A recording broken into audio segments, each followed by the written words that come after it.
What if you Googled your grandmother's name, and the very first result said, civil rights activist, historic rally speaker? That's exactly what happened to Riley. And from that moment on, she realized she never truly knew Dorothy Martinez. Welcome to People's Journal Stories. Where are you watching from today? Drop your city in the comments below. And if you believe stories like this deserve to be heard, don't forget to subscribe. This story is about the quiet power of hidden heroes, about how a single Google search can bridge two generations and bring a forgotten past back into the light. Riley Martinez was a 22-year-old sociology student living in Seattle. Just an ordinary girl with brown hair and brown eyes, blending into the sea of students on campus every day. But this week, her assignment was different. Professor Williams had told the class, "In your family tree project, I don't just want names and dates. I want the stories. Who they were, what they did, the turning points in their lives. We can't shape the future without understanding the past." Riley wasn't thrilled. She didn't know much about her family. Her dad, Michael, was a civil engineer.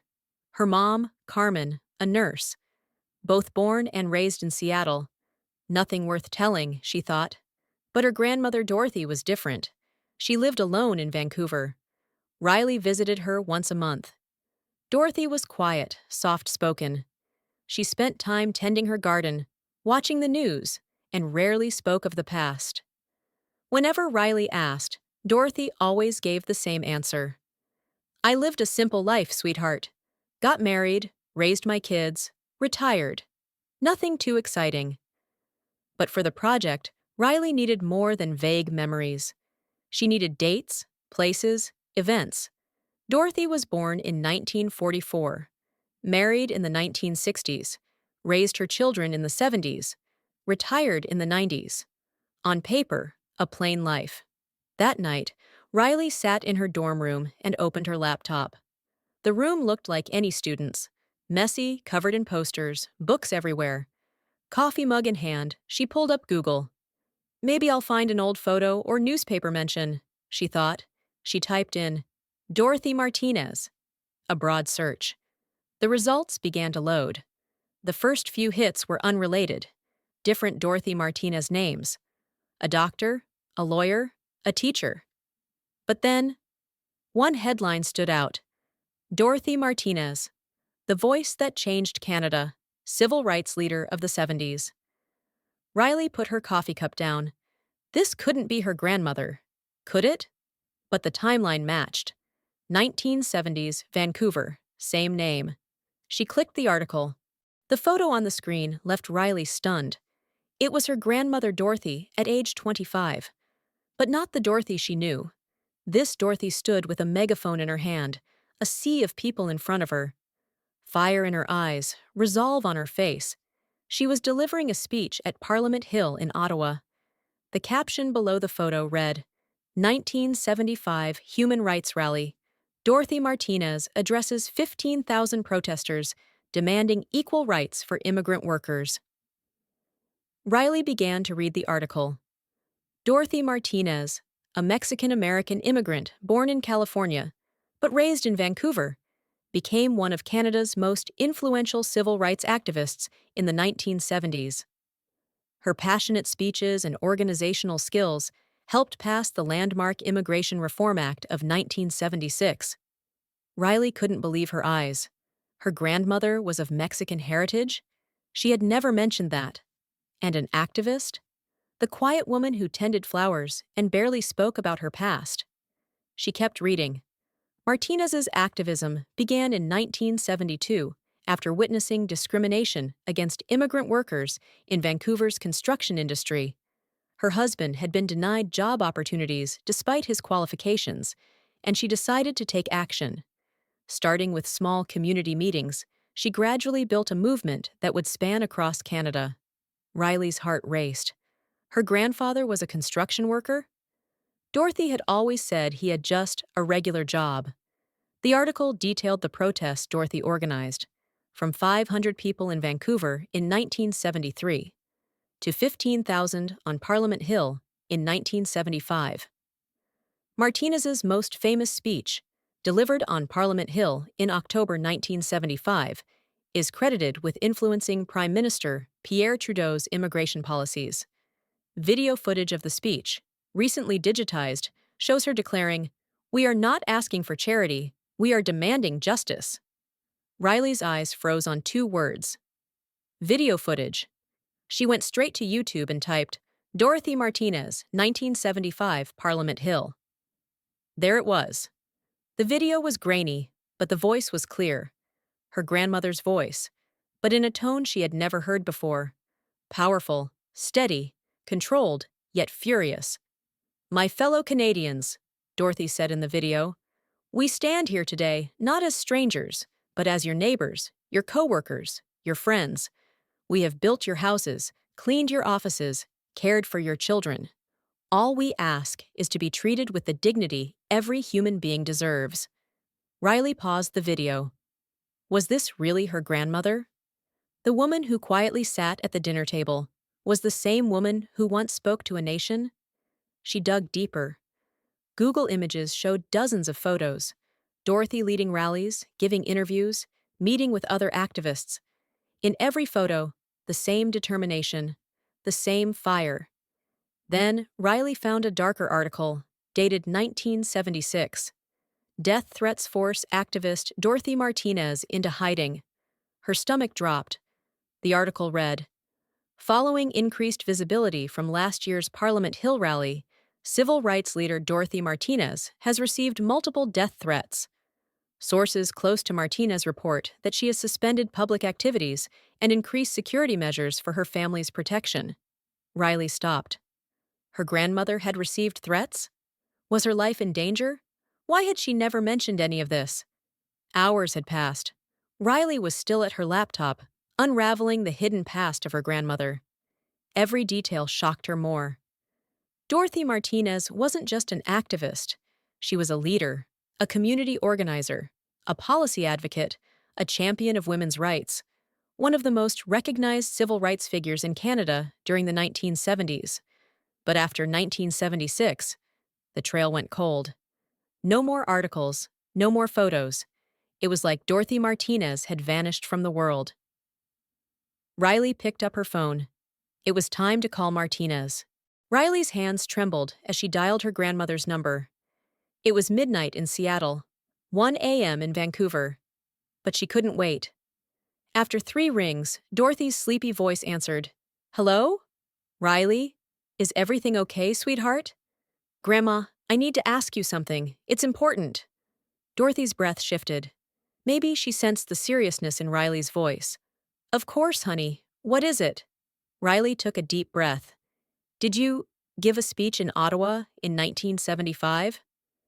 There was a long silence. Riley could hear her breathing, but no words came. "Grandma? Are you there? Where did you hear that?" Dorothy's voice dropped to a whisper. "I found it on Google. Parliament Hill. 15,000 people. A megaphone. Grandma, why didn't you ever tell me?" Another silence. Riley could hear her crying. "Because it was dangerous back then, Riley. Being an activist wasn't easy. I didn't want to put our family in harm's way." "But you were a hero." "No, sweetheart." Dorothy's voice cracked. "I was just someone who believed in doing what was right, and that belief nearly got us all killed." Riley's heart pounded. "What do you mean?" Dorothy exhaled deeply. "Riley, come to Vancouver tomorrow. There are things I need to show you, but it's too late to talk about it now. We'll speak in the morning." "Grandma, I can't wait. What happened in 1976? Why did you Riley!" Her tone suddenly sharpened. For the first time ever, Dorothy was firm with her granddaughter. "This isn't something to be discussed over the phone. Come tomorrow." The call ended. Riley sat frozen in front of her laptop. The fear, pain, and exhaustion in her grandmother's voice. She had never heard anything like it before. The next morning, Riley hit the road early and drove straight to Vancouver. 3 hours of driving and 1,000 questions in her mind. Why had Dorothy gone silent? How dangerous could things have really been? And most importantly, who else in the family knew? When she arrived, Dorothy was waiting at the door. But today she looked different. Tired, distant, like she hadn't slept at all. "Come in, sweetheart," she said. "Let me make you some tea." Dorothy's house was small but neat. The living room walls were covered in family photos. Riley had seen them hundreds of times. A normal, happy, ordinary family. No trace of the activist Dorothy anywhere. As she made the tea, Dorothy began to speak. "When I was your age, I was idealistic too, Riley. I believed I could change the world." "And you did," Riley said. "The Immigration Reform Act." "Yes, I did." Dorothy placed the teacup in front of her. But the cost was high. She sat down, warming her hands around the cup. "It all started in 1972. Your father was 8.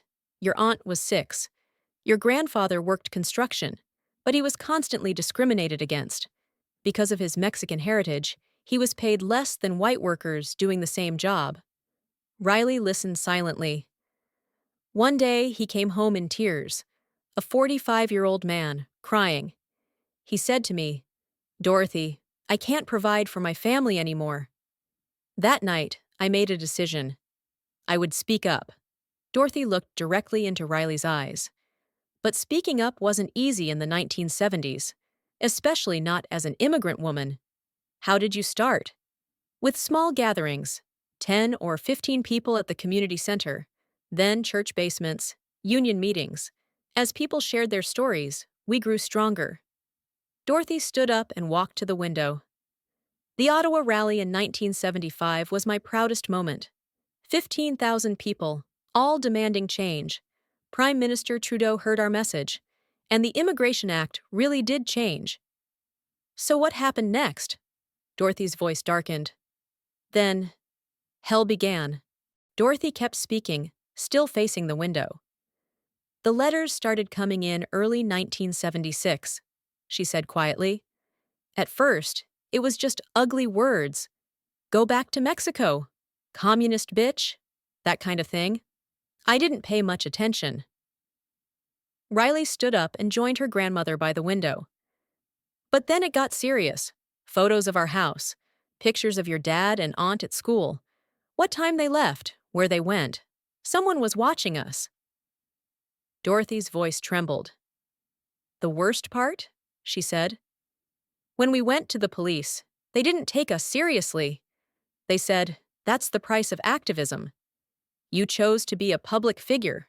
Now accept the consequences.'" "That's horrible," Riley whispered. "It got worse," Dorothy said. "One night, your dad was about your age 8. We came home to find the front door open. Nothing was stolen, but there was a photo on the table." Dorothy paused, her eyes filled with tears. "What photo?"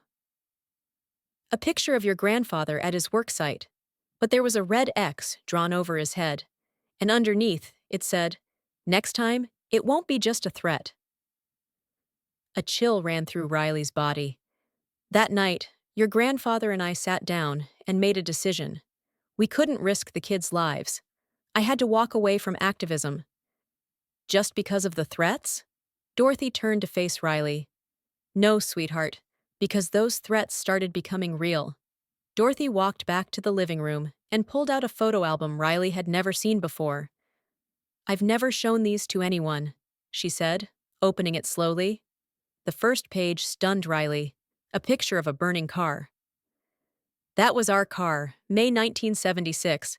It caught fire at 2 a.m. Police said electrical malfunction, but we knew better." She flipped to the next page, a shattered window. "That's our living room window, broken by a rock. There was a note inside, 'Stop or your children will pay.'" Riley reached out, wanting to close the album, but Dorothy continued. "This one, that's your grandfather in the hospital. A heavy metal beam fell on his head at the work site. The doctors called it an accident, but no one else was there that day." "Did someone try to kill Grandpa?" "I don't know, Riley. We couldn't prove anything, but we couldn't take the risk anymore." Dorothy closed the album gently. "That summer, I made the decision. I would leave it all behind. No more interviews, no more speeches. Dorothy Martinez, the activist, would disappear." What did you tell the media? Nothing, I just vanished. Didn't answer calls, didn't respond to letters. Little by little, they forgot. Riley hesitated. Did you ever regret it? Dorothy thought for a long moment. Every day, Riley. The Immigration Act passed, yes, but there was so much more to do. Women's rights, indigenous rights, LGBTQ rights. I left them all unfinished. But you protected your family. Yes, but I didn't protect other families. Maybe if I'd stayed, more could have changed. Riley gently took her grandmother's hand. Grandma, you did amazing things. And maybe, it's time your story didn't end there. Dorothy lifted her head. What do you mean? Have you ever thought about sharing it? On social media? Or maybe even a documentary? Dorothy chuckled, a bittersweet laugh. Sweetheart, I'm 80 years old. Who would listen to me? Riley looked straight into her eyes. I would, and others would too. This story needs to be told. After returning from Vancouver, Riley couldn't sleep. Her grandmother's story kept looping in her mind. This wasn't just a family secret. It was a missing piece of Canada's civil rights history. The next day, she recorded a short video for TikTok, just 30 seconds. I Googled my grandma, and guess what I found? She was one of Canada's most powerful civil rights activists in the 1970s. But in 1976, she went silent after receiving death threats. She's 80 now, and no one ever told her story. At the end, Riley showed the iconic 1975 Parliament Hill photo of Dorothy.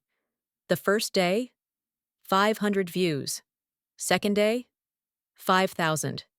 Third day, 50,000. And the comments section exploded. My grandmother was an activist too. She had to go quiet. Thank you for this. We need to document these stories before they vanish. Dorothy Martinez was my hero. I always wondered what happened to her. This gave me chills. Hidden heroes are everywhere. Riley called her grandmother, excited. Grandma, the video went viral. People want to hear your story. Dorothy hesitated. Riley, am I really ready for this? You don't have to be ready, Grandma. You just have to be honest. That week, Riley returned to Vancouver, this time with a camera. She recorded a long interview. This time, Dorothy was open, vulnerable, real. She spoke about the rallies, the threats, the silence, and the values she never gave up. If I could go back, Dorothy said to the camera, I'd do it all over again. Maybe I'd be more cautious. Maybe I'd protect my family better. But I would not choose to stay silent. At the end of the video, Riley added, Dorothy Martinez is 82 years old. She helped shape Canada's immigration policy, but most importantly, she's my grandmother, and I'm so proud of her. The video hit 2 million views on YouTube. Canadian media reached out.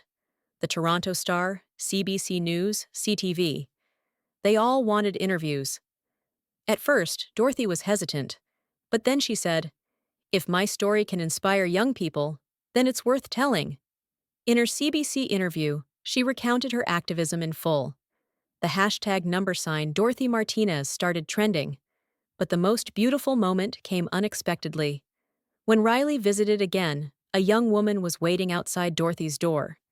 She looked Latina, around 25. Excuse me, the woman said. Are you Dorothy Martinez? Dorothy looked unsure. Yes, I am. My name is Sofia Hernandez. I'm an immigration lawyer. I've been following your story. Tears welled up in Sofia's eyes. My grandmother came to Canada in the 60s. She faced the same discrimination you fought against. Thanks to the Immigration Reform Act you helped pass, my family had better opportunities. She continued, I became a lawyer because of women like you. I help immigrant families every day. Your activism didn't end in 1976. It lives on, in people like me. Dorothy began to cry. So did Riley. Would you like to meet the young activists you've inspired? Sophia asked. That week, Sophia brought Dorothy to local immigrant rights organizations in Vancouver. Dozens of young people greeted her with hugs and tears. Each one shared how her story inspired them. Dorothy felt 30 years younger. Riley made a second video. My grandmother meets the activist she inspired. It reached 5 million views. But the most touching moment was still to come. The city of Vancouver opened a small park in her honor, Dorothy Martinez Community Garden, filled with flowers, benches, and space for families to gather. At the opening ceremony, Dorothy stood behind the mic again, after 47 years. I never wanted to be a hero, she said. I was just a mother, a wife, a neighbor, trying to do what's right. But now I understand. When lost stories are brought to light, we don't just understand our past, we shape our future. Riley stood in the crowd, tears streaming down her face. In that moment, past and future touched, not just from pride, but from truth. This was who Dorothy had always been. The quiet activist never really disappeared. She was just waiting for the right moment to speak again. Today, Dorothy is 82, still living in Vancouver, but she doesn't just tend to her garden anymore. She mentors young activists. She consults on immigration rights. Riley? She's producing a feature-length documentary about her grandmother's life. The Silent Activist. It's premiering at the Toronto International Film Festival. And maybe, just maybe, all those years of silence will now become someone else's voice. Because this story reminds us, the loudest heroes aren't always the ones who shout. Sometimes they're grandmothers, a lifetime of silence, and a single Google search that awakens a nation's conscience. The true keepers of history are often the ones who waited quietly to be heard. And sometimes, a granddaughter's curiosity doesn't just complete a school project, it rewrites the past and shapes the future. At People's Journal Stories, we bring forgotten voices back into the light. What about you? What untold stories live in your family? Maybe your own Dorothy is still waiting to be discovered. Let us know in the comments. Let's remember, together. I'm Riley Martinez. This isn't just my family's story, it's all of ours. And this is my story, The Silent Activist.